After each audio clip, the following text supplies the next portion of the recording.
Yo, what's up? This is Scott with the Level Up Tuts, and today we're going to be doing your own custom content type in Drupal. So last time we showed you how to create an article, and the time before that we showed you how to create a page, and this time we're going to show you how to create a content type so that you can make up your own types of content. And this can be extremely useful. Since this is going to be my portfolio site, I'm going to have different projects I'm going to import in here, and these projects are going to have all sorts of stuff from images to video links, and it's going to have to take some different types of media. We're not going to get into adding those types of media or those custom fields yet, because those are going to require some modules that we'll show you a little bit later. But for now, we're going to get in by just creating your own content type, and we'll show you how flexible that is so that you can get working building your own custom content types to build out your site's content with if it doesn't fit the mold of their defaults. So we're going to go to structure, and in structure there's a item called content types. Actually, I'm going to click this plus here to add this to my shortcuts bar, because I'm going to be using this a lot in the initial development of this site. So it's up here now, and as you'll see, here's your article and basic page. We can actually modify article or basic page by adding some fields or editing them. However, for now, it's just going to be easier to show you how to start from the beginning. So to get started, we'll click add content type. We're going to call this project. My projects.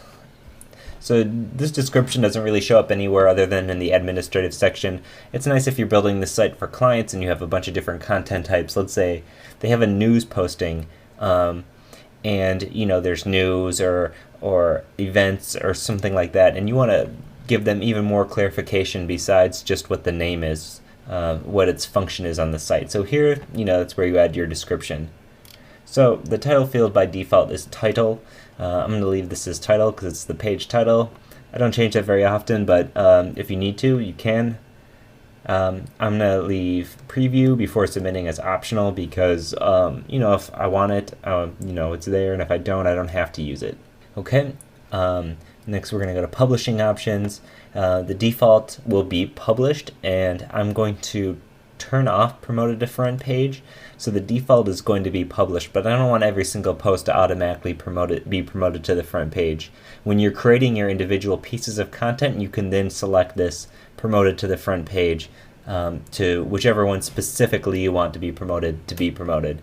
Okay, so publish is the only one I want by default. If you were having a site where many people were sort of reviewing content and creating content, and not always the person who creates it submits it and it goes live, then you might want to deselect published so that when you create a piece of content, it's not automatically up on the site. But I'm going to be the only person making content here, so I'm going to leave this as published. Okay, display settings. I don't really need to display the author or date information. This will show up on the note itself, and it usually just gets in the way. You should just end up turning it off. So if you were making a blog post and you had a couple people making blog posts, you could use that to distinguish who's making the posts, but for this particular content type, I'm not going to bother. And comment settings. I'm going to turn comments off. I will eventually want to have comments on some of my project pages.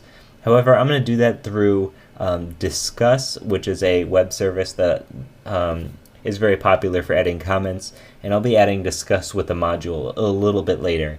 But as far as Drupal's comment system goes, I'm not going to use it for this. So I'm just going to say closed. And actually, I'm going to turn it to hidden. It's not even going to show up. So menu settings. This is when you create your content, it asks you if you want to put it in a menu.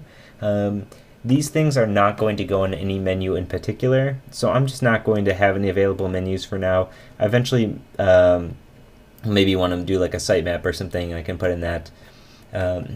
Actually, we will select main menu because they're going to go under projects, and I'm just not going to display them in the projects menu anywhere necessarily, but as far as page structure goes, they're going to live under the main menu projects. So we'll leave that, I guess. And now we're going to save and add fields, because without adding fields, it's pretty much the same as a page. So next stop is this manage fields. Okay, so here, as you can see, it's just like your page. You had a title and a body. This body has a field where it's a long text and summary, and the widget is using a text area with a summary. You can just delete this if you feel so inclined, if you don't need this. If you need to add a new field, it's right here. You can also add an existing field.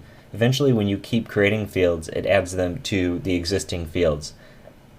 Since we haven't really created any fields, our options are only field image and field tags, which were available in the article. So let's just add a new one, and we're going to call this, we'll have this be a type of project. So I want this to be a term reference. So I'm going to have different types of projects, whether it's video project or web project, and so I'm going to use taxonomy for that. And so I'm going to use a term reference because I'm going to be referencing a taxonomy term or a category. So I'm going to call this field, and we're going to call this type. So field type, and this will be project type. So your field names are going to need to be machine readable, as in no spaces, lowercase letters, and underscores only. As far as this name, the field name, it can be anything you want, because this is only pretty much displayed in the back end. So we're going to say term reference, and we want this to be an autocomplete term widget, because these things are probably only going to be one thing, and if I have a whole bunch of different terms, I don't necessarily want them to be check buttons or checkboxes, because that list could get really long. Okay, so to add a new field, you just have to fill out these forms. If I want it to appear above the body, which I do because, usually I'll want to select what type of project it is before I start writing the body text, I'll drag it above here. And now we're going to click Save, and it's going to say which vocabulary do you want to use. Since we haven't created any vocabularies yet, we'll use tags. So I'm going to click this, Save Settings. Okay, this is your field settings. So this is asking me all sorts of stuff. In here, label, we already had that. You can give it some help text. You can give it a default value. You can say how many values you want it to have. We just want this to have one value, so we're going to select one. As you can see, it can be unlimited. And this is where you can also select what vocabulary it's using. So we're selecting tags, and we're going to save this. Okay, so now we have our content type. If we back out of here and we go to add content, you'll now see that project shows up as a content type. We'll type in title. We'll just do my first project just to try it out, and this is going to be a video.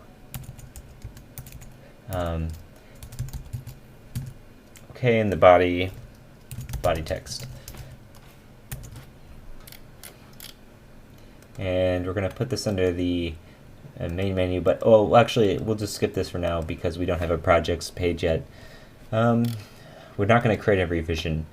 We're not going to worry about URL aliases right now, and comments are going to be closed as they are by default, and it will be published. We'll click Save, and here we are. As you can see, it automatically lists your body text, your project type, and your video. In the next lesson, we're going to be going over how to use Manage Display to work with these labels or work with this layout here.